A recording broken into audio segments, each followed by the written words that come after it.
Maayong buntag mga idol. Niya na punta karon sa lugar nga gitawag nila Kawa-Kawa Falls mga idol. Oh. Sus, grabe talaga.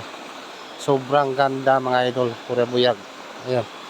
Pinakamalaking ito pala tinatawag lang Kawa-Kawa. Kay mura man sa Kawa sa Kalaha mga idol. Kung tawagin mga idol. Kung tinatawag. Ayan oh. 10 feet ang lalim nito mga idol. 10 feet. Sobrang yung pag tingnan mo sa ilalim mga idol, hindi makakita yung ano mga idol, yung bato, kumbaga bato. Ayan o. Ayan. May mga talangka pa mga idol. Ayan, mga talangka. Ayan. Ayan. Dito lang to matatagpuan mga idol. Galing tayo sa Davao mga idol. Excuse me. Unahan lang ng train to mga idol. Ito lugar na to mga idol.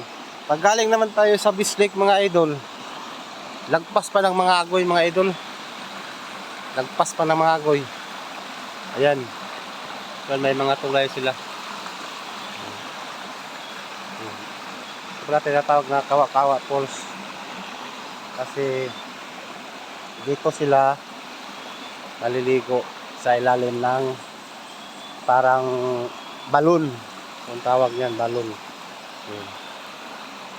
Ayan mga idol.